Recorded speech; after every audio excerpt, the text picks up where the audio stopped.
have.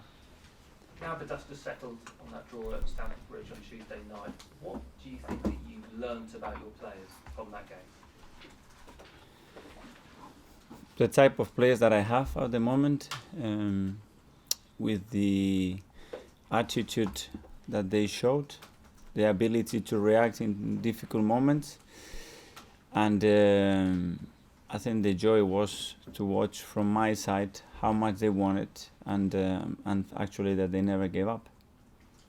It's almost exactly a month since your first game in charge, which is away at Bournemouth as well. So how have you seen the team progress in that month? A lot of things that I wanted to implement, not just towards the players but around the club in terms of the culture, I'm seeing very good signs in progress. A lot of things about our way of playing and our style as well, even though the circumstances in some of the games have made it a little bit more difficult than expected.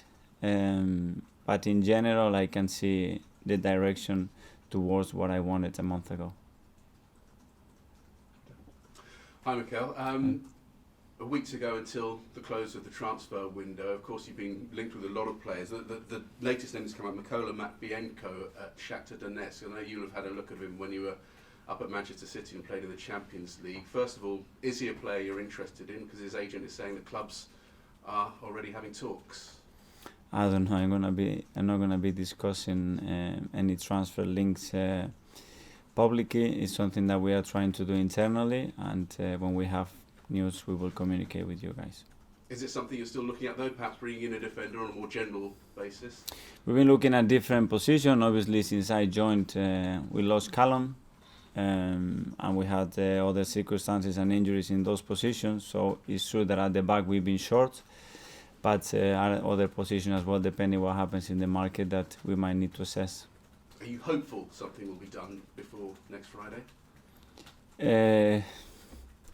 At the moment, I am 50-50 because this transfer is very, very complicated. I only want to bring somebody in if I'm really convinced that he can really improve the level that we have. Dani Ceballos apparently has been looking at the possibility of cutting his loan short and going back perhaps to increase his chances of getting picked for Spain for the Euros. Has he indicated to you that he would like to perhaps move away to get more regular football? I had a conversation with Dani.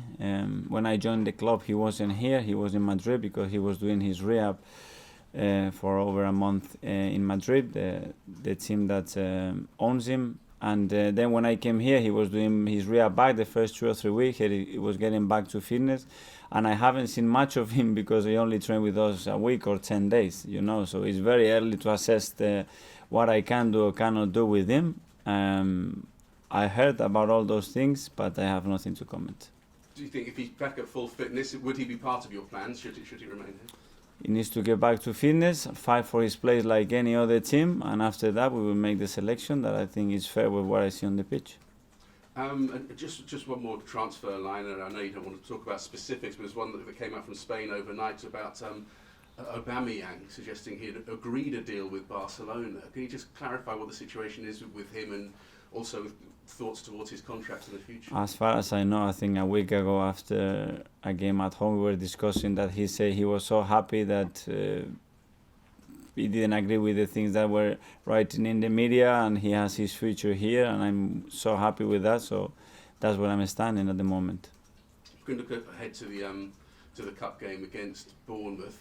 You had success here as captain, winning the FA Cup, and you saw what it meant with the parade that you had when they won the first trophy for a good few years then. Is this a way to perhaps get the fans back on side? As you talked about in your first programme notes, that you needed that energy to get the fans back on side. Would a good cup run go a long way towards doing that?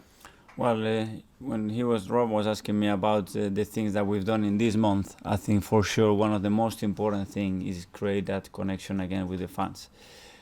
It's a long time ago, and this is the people that has been here for a long time, that we haven't seen the fans react and support the team how they did against Chelsea. It was incredible. At some stages we thought we were playing at home, and the amount of support they gave us, it was incredible in difficult circumstances, and I'm so proud that they feeling a little bit closer to the team now. How high a priority is the FA Cup this season, given the position you find yourselves in the league? We're gonna fight for every competition that we are involved. I know what it means for this club to win that competition. We need to get back winning. We need to get back being up there and everybody talking about us. And this is a great competition to try to do that. And in terms of Bournemouth, what are you expecting from Bournemouth? Because they've got a real fight on their hands in the Premier League. Are you thinking that they might be a team that perhaps isn't as focused on the FA Cup as you've been? I think after winning a game, the manager, for sure, he wants some continuity. He wants to build on that, build some momentum of that to give confidence in the team. So I'm not expecting them being any relaxed. And in terms of your team selection, obviously Socrates is back training, I understand. Are you looking at making changes, perhaps giving other youngsters a go, or will you be... In the next 2 or 3 days, we will assess the training session, how is everybody, and after that we'll try to pick the best possible team.